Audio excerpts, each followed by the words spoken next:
this makes what happened last night feel just very real in the sense of the pain that we know families will continue to feel as more details come out in regards to what happened here. Standing here and seeing the bodies being put down and knowing that I'm standing as if you leveled above the families that are grieving and still waiting to know if their loved one was pulled out or if they're still in the water and seeing so hoping to hope that maybe their loved one is alive. This crash just a tremendous tragedy as the light kind of shows just a different reflection of what's going on in this water. The rescue is still going on. You can see there are boats still out there. You can see all the emergency crews, 300 emergency crews out here trying to save whoever they can from this water right now. Still no word on any survivors. We do know that unfortunately the lives are taken next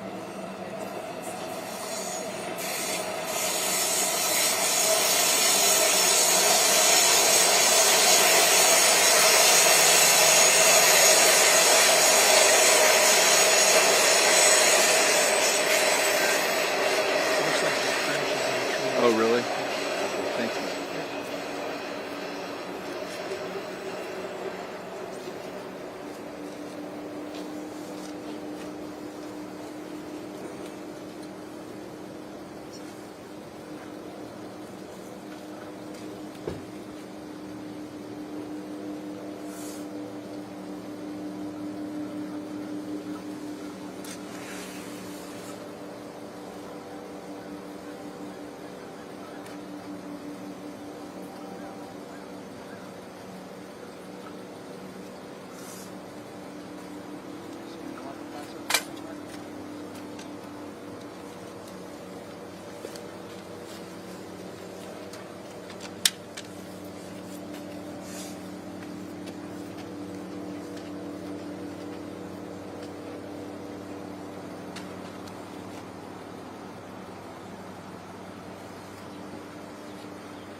That sun's going to come up right behind that. Yep. We're not going to see anything. I'm not going to see on the recorder, I'll tell you that.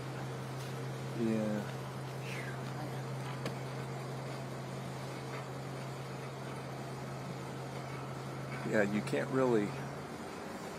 You're not going to have enough light, that's for sure.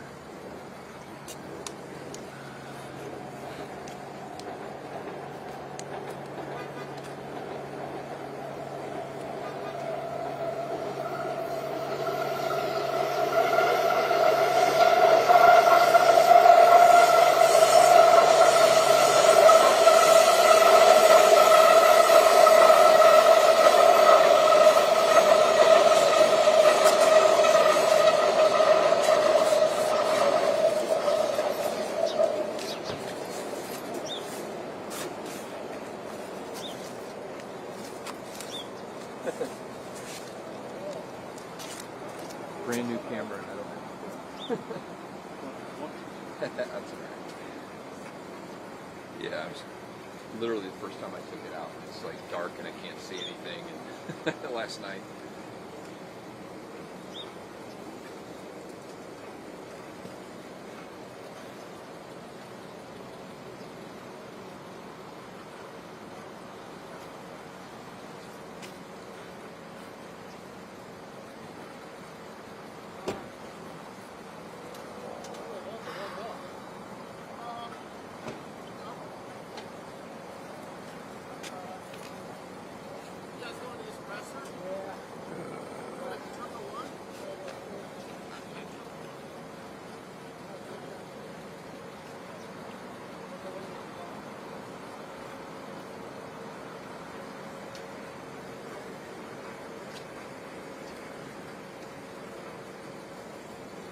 Clear image.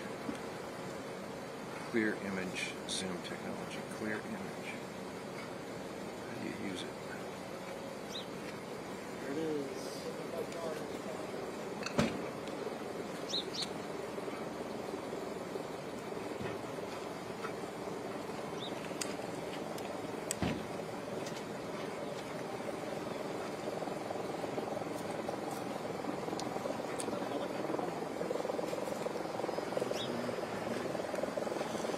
What's that?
Sean, you going?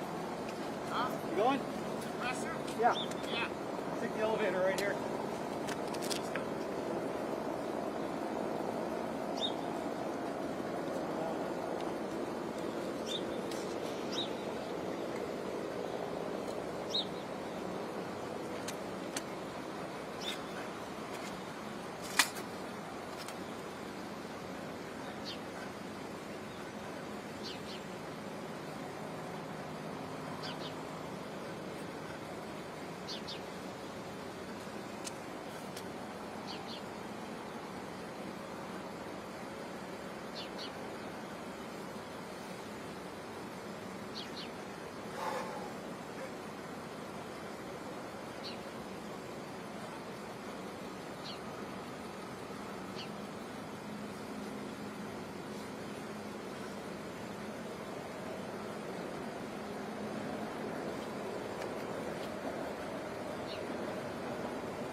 Here, introduce a line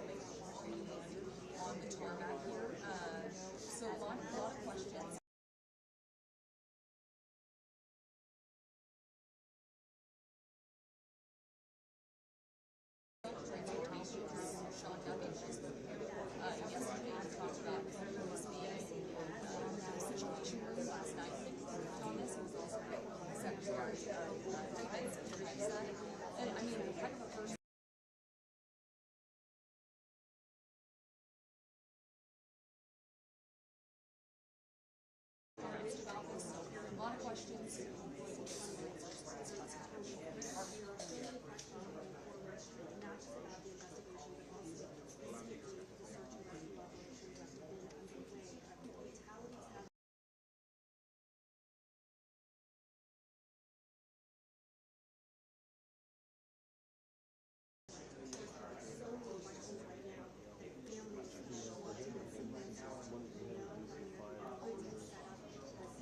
Marky, I have not seen that with my own two eyes. That's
I'm the mayor of Washington, D.C.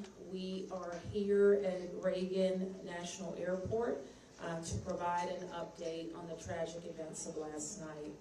I'm joined by U.S. Transportation Secretary Sean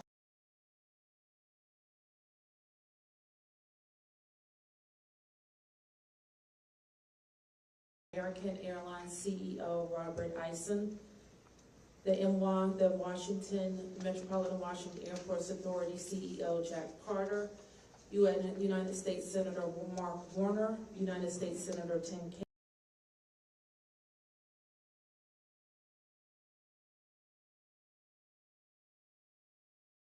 Kaine, first responders from across the Metropolitan Washington region. I speak for all of us when I say, and certainly all Washingtonians, how very sad we are for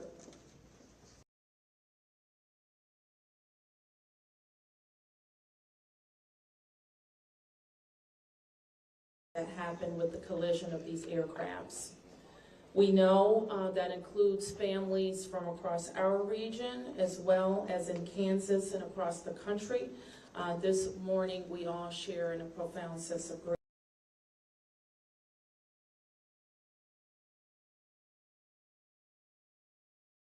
Who ran towards danger, went into a very frigid river, and have worked throughout the night.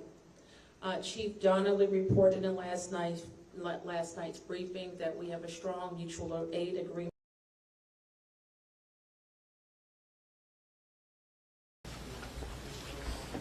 Thank you, Mayor. Again, Sean Duffy here, Secretary of Transportation. We wish we were gathering for different purposes today. I just want to let you know that the Department of Transportation, the FAA, along with the White House, President Trump, local, state, and federal partners, all working together on this incident in unison. I couldn't be prouder of this team that's been assembled, working tirelessly. Mayor, I want to thank you specifically for your work. A few details I'd like to give all of you, and some of you reported this, but last night, if you live in the DC area, you would know that this was a clear night last night. The helicopter was in a standard pattern. If you live in the DC area, you'll see helicopters up and down the river. This flight pattern is seen oftentimes when you live in DC. This was a standard flight pattern last night as well. The American Airlines flight coming into land was in a standard flight pattern as it was coming into DCA. So this was not unusual with a military aircraft flying the river and aircraft landing at DCA. And again, if you live in the area, you'll see that frequently with those two aircraft working together. As many of you have reported, we have located the two aircrafts. The fuselage of the American Airlines plane was inverted. It's been located in 3 different sections. It's in about waist deep water, so that recovery is going to go on today.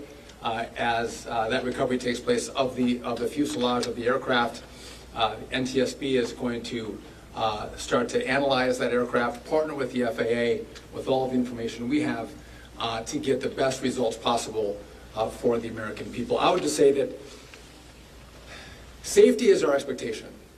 Everyone who flies in American skies expects that we fly safely, that when you depart an airport, you get to your destination. That didn't happen last night. And I know that President Trump, his administration, the FAA, the DOT, we will not rest until we have answers for the families and for the flying public. You should be assured that when you fly, you're safe. Thank you.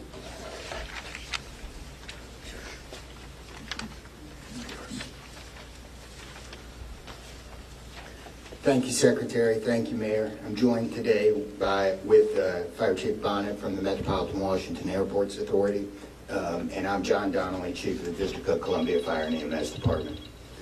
Last night at 8:48, the control tower sounded an alert, which alerts responders to respond to a report of an aircraft crash on or near the airport. That sets off an immediate response from the Airport Authority Fire Department, from the District of Columbia and Metropolitan Harbor Patrol fireboats and other fireboats on the river in order to support that type of operation. Very quickly, this call escalated. It became apparent, the responders realized that they had a plane crash and immediately escalated to a response that ultimately included about 300 people last night. These responders found extremely frigid conditions. They found heavy wind. They found ice on the water, and they're operated all night in those conditions. I'd like to take a moment to acknowledge the agencies that responded in addition to DC Fire and EMS and the Metropolitan Washington Airports Authority. Montgomery County Fire Department, the Prince George's County Fire Department, the Charles County Fire Department, the Baltimore County Police Department, the Anne Arundel County Fire Department, the Alexandria Fire Department, the Arlington County Fire Department, the Fairfax Fire Department, the Prince William Fire Department, the Baltimore City Police Department, the Maryland State Police, the Maryland Natural Resources Police, the Department of Defense, the Joint Base in Bowling Fire Department and the staff there, the U.S. Army, the U.S. Coast Guard, the United States Park Police, the Metropolitan Police Department, the FBI, and the NTSB. Despite all those efforts, we are now at a point where we are switching from a rescue operation to a recovery operation. At this point, we don't believe there are any survivors from this accident, and we have recovered 27 people from the plane and 1 from the helicopter. The District Office of the Medical Examiner has lead on reuniting these bodies and these people with their loved ones, and we will continue to work to find all the bodies and collect them and reunite them with their loved ones. We should also acknowledge that the Virginia Medical Examiner and the Army Medical Examiner are involved in this operation and a very important part of getting people identified. So.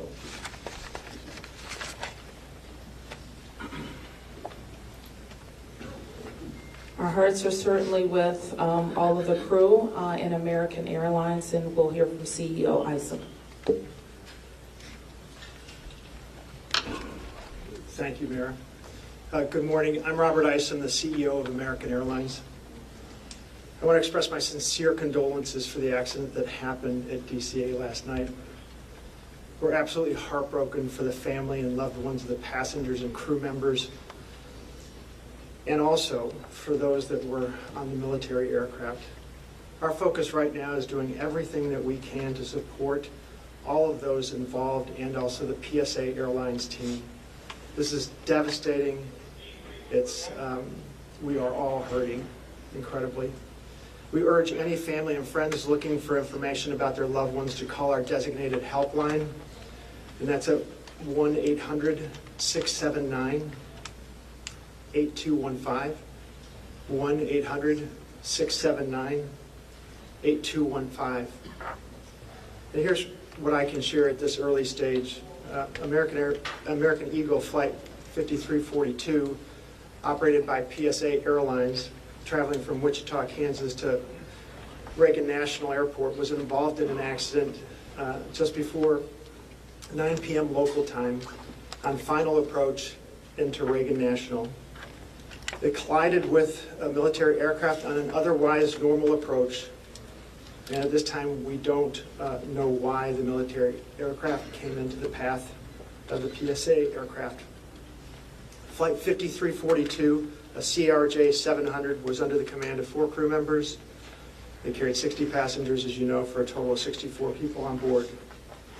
In addition to local resources already here in DC, American Airlines has activated our care team, and that's a group of specialists that are trained to support these types of responses. These team members are on site or arriving soon. And additionally, we have members of our GO team that are on ground here in DC, and they're being deployed with resources to do everything that we can to take care of the needs of the families and the loved ones of the passengers and crew members. And that is our sole focus. And we're so grateful for the first responders. They've been working through the night, courageous efforts. We're actively working with local, state, and federal authorities on emergency response efforts and closely coordinating with PSA Airlines as they cooperate fully with the NTSB on the investigation. I know that there are many questions at this early stage.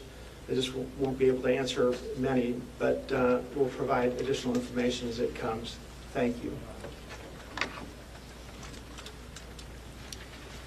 I want to introduce the Metropolitan Washington Airports Authority CEO, Jack Potter. The authority manages Reagan Washington National and Dulles International. Good morning and thank you, Mayor. First, let me begin by expressing our condolences for all the victims of this flight and for their families. There's a lot of grieving going on, and so we're very sympathetic to that. I want to echo what was said about the first responders.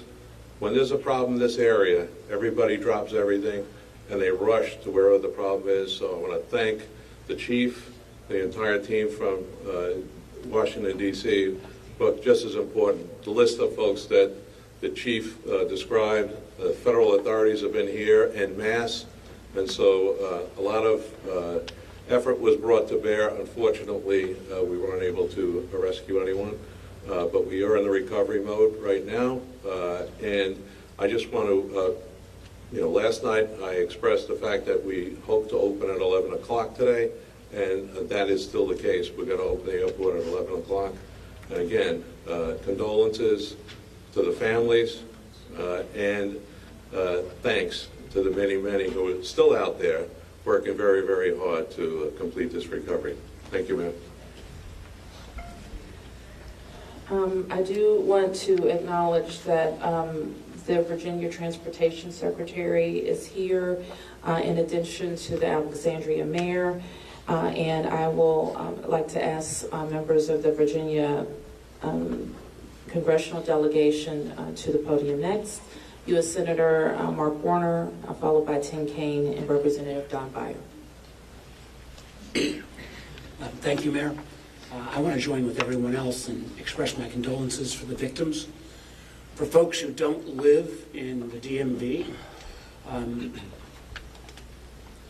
we are made up of a lot of jurisdictions. Reagan Airport's in Virginia. Across the river we have Maryland, obviously the district, but has been indicated by the chief, when tragedy happens, all those distinctions between the various jurisdictions and our federal partners all disappear. And I want to again thank all the first responders. On a personal note, I'll just add that literally I now know I was coming back from the district from a dinner to my home in Old Town Alexandria. And while I did not see the collision, I wondered, I've never seen this many red lights streaming towards the airport and across the river in Maryland about this time. My phone started blowing up, and I realized that this accident had taken place. There'll be a time to figure out. I know NTSB will have a briefing later in the day. But to the victims, our condolences. To the first responders, our thanks. The sorrow, thanks, and questions. So sorrow, as all have expressed, to the crew, to the passengers, to the soldiers, to their families, to their friends, to their loved ones, to people who are still trying to get information and unsure whether their loved ones have been lost. We offer our profound condolences to them and our sorrow for this tragedy.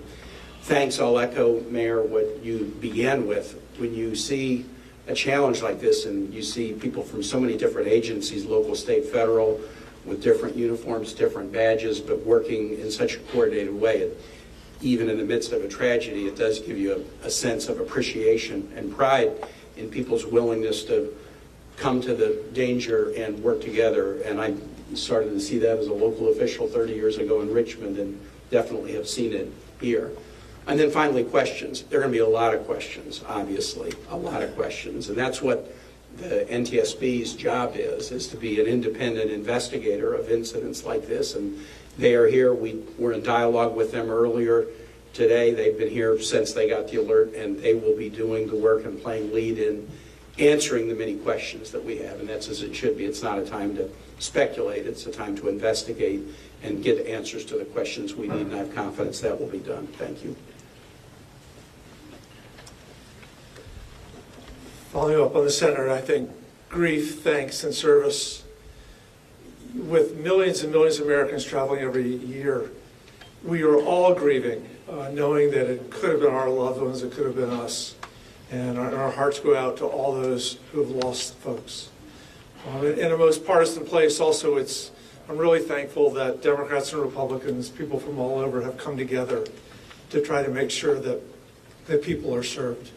As a local representative, I want the families to know that our office is available to serve you in any way we possibly can through this time of grief and transition and loss.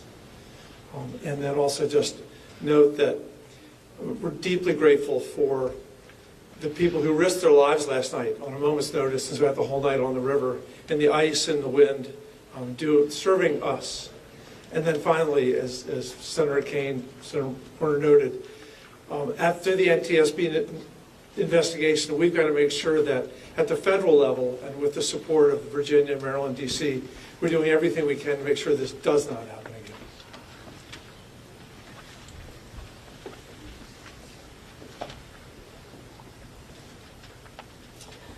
So with that, it's been said already that the National Transportation Safety Board becomes the lead agency in the investigation.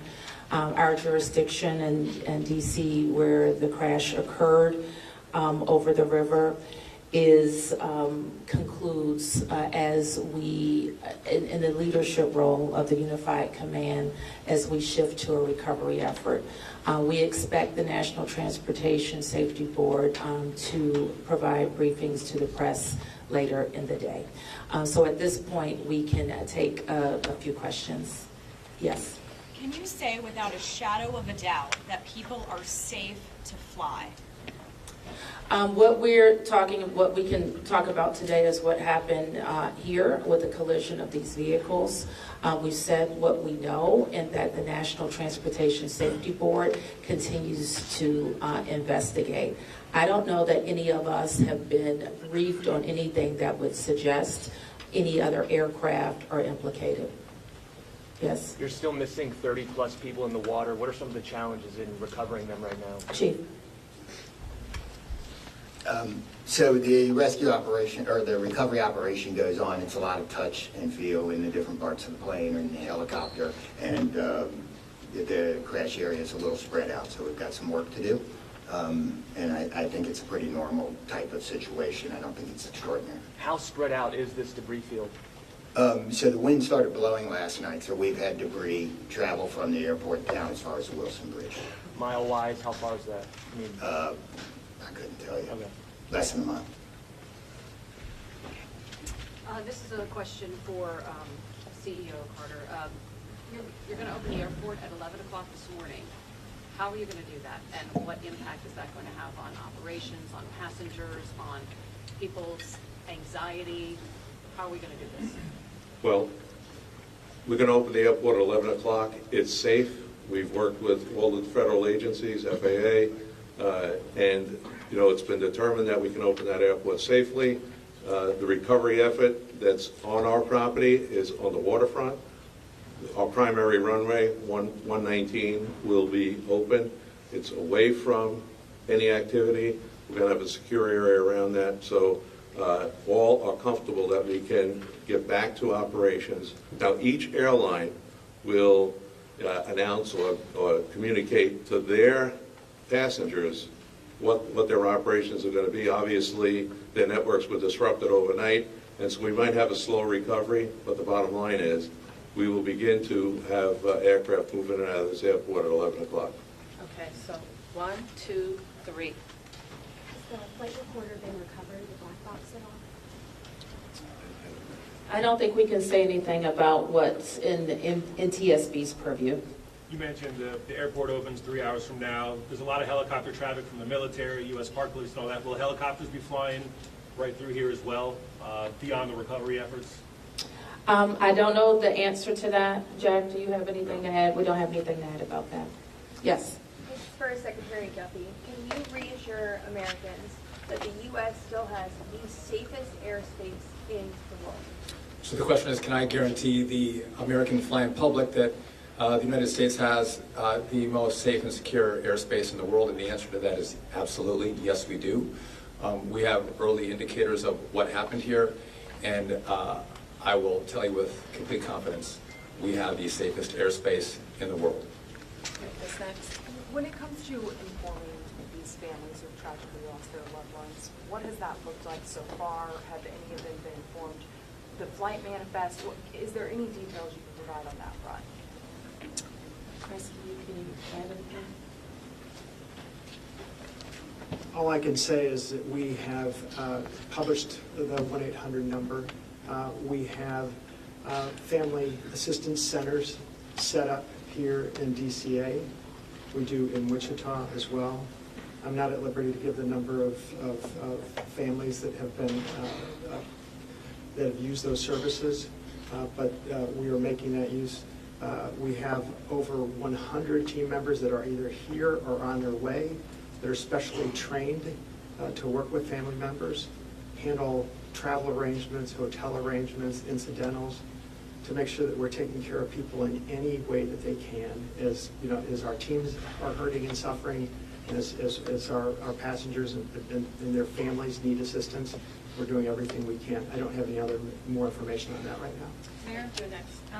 Chief Donnelly, can I ask you to describe the next phase of the investigation? How confident are you that you'll be able to recover all 67 of these bodies? And can you speak to some of the debris that's also being pulled out of the river? We understand there are some suitcases, some other things that have been pulled out from the river.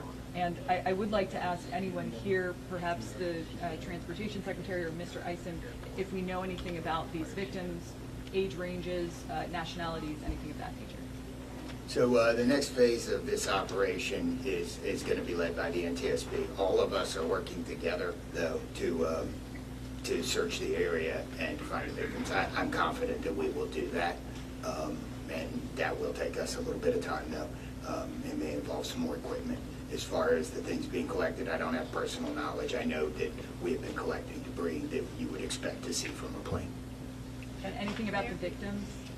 So the question is about the victims. The NTSB is going to lead that portion of the contact with the victims. I believe American is going to be involved with that as well, and so will the FAA and the Department of Transportation. Secretary Duffy, we're going to take some questions over here. 1, 2, 3, 4. Chris. Yeah, For Secretary Duffy, the flight path that the helicopter was on, is that a common flight path, and is it normal for helicopters to get clearance to cut across busy approach paths? So, I don't know if you all could hear the question. It's a question about the flight path of the helicopter. I don't want to go into too much detail about the information we have from the FAA, but obviously it is not standard to have aircraft collide. I want to be clear on that. But prior to the collision, the flight paths that were being flown from the military and from American, that was not unusual for what happens in the DC airspace. And as this investigation moves forward, we will be able to provide more information to you about the details of that statement. I wanted to follow up on that question regarding the flight path, because you said it's standard. So can you speak to the conversations with air traffic control? Were there blind spots here? I don't know if you understand. So the question is, were there blind spots with air traffic control? I don't want to make statements about that. I don't lead into that answer. But again, I think whether it was air traffic control, whether it was military aircraft, helicopters, or the American flight, everything was standard in the lead up to the crash. Now, obviously, something happened here. You'll get more information and more details as this investigation moves forward.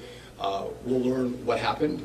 But again, those who live in the DC area, we see military helicopters fly up and down the river. It's a standard path that they fly. They're used to aircraft landing at DCA, and there's a procedure in place because this happens every day. Something went wrong here. I look forward to the time and point when we can give you that information, but I don't want to comment on that right now. Senator Kaine, Senator Warner, you all have been, very vocal about your concerns about busy runways here, air traffic. I know it's still early in the investigation. I'm just curious any steps that you all plan to take to address that. We have raised this issue continuously. We've got very busy airspace. I think we will ask questions, but at the appropriate time. But we are in this period right now where families are still being notified. We're trying to figure out what happened. There'll be time for those discussions. Yeah, I'd just say the same thing. We've been pretty plain about our concerns, but it isn't a good time to speculate right now. We have faith that the NTSB will provide the answers about this. Okay, you 4 here, and I'm going to take 3 in the middle, and then we're going to have to wrap 1, 2, 3 after this young man. Thank you, appreciate it. Chief, I know, again, I can imagine it must be traumatic for your first responders to have to deal with this. How are they doing right now, and are you all going to be offering any services to help them as they process this? So thank you for the question. Our first responders are resilient people, but yes, this call will be hard for them. Our peer support teams are already engaged with the responders, and we'll be following up on that to make sure that they're okay. But I think the concern is real. Thank you, Ms. Perry. What kind of communication was there between the helicopter and the tower, the plane and the tower, and the helicopter and the plane? I don't want to say too much on the communication between the helicopter and the tower and the airline and the tower, but I will say this: there was communication. It was I would say standard communication. So there was not a breakdown, if that's your question, in communication between the military helicopter and the American airline flight. There was communication between the aircraft and the tower. Was the plane aware there was a helicopter in the area?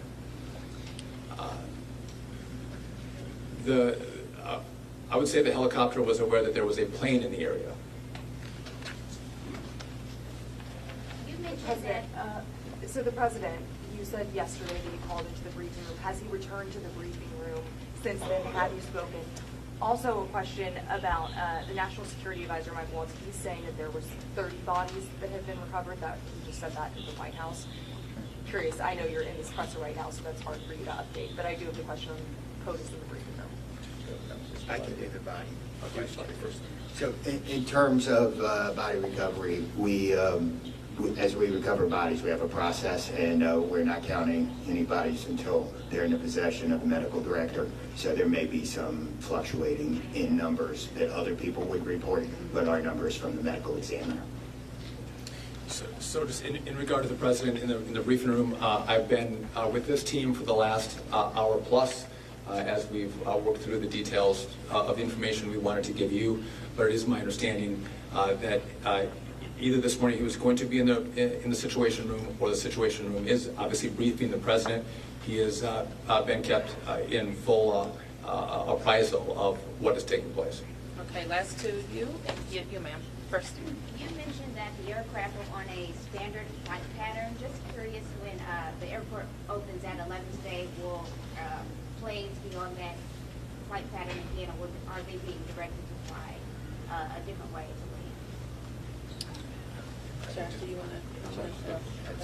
Well, I mean, safety is paramount, and I don't have that information quite yet from the FAA, so I don't want to provide an information I don't want to provide an answer or inaccurate information on what routes will be flown out of DCA. Okay, last one.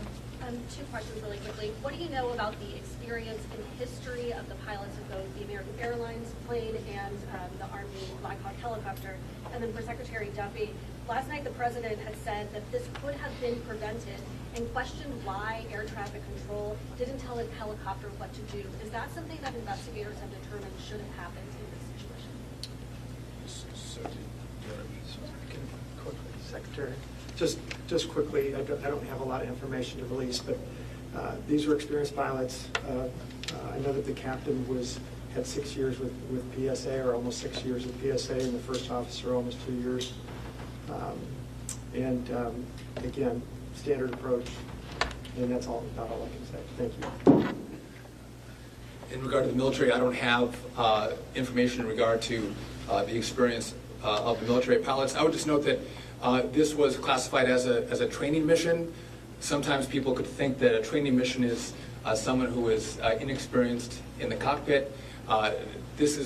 We call these missions that are flown in the DC area, as our pilots are getting hours in experience, training missions. So don't read into that we had how many hours the pilots on the military aircraft had. And you had another question for me that was?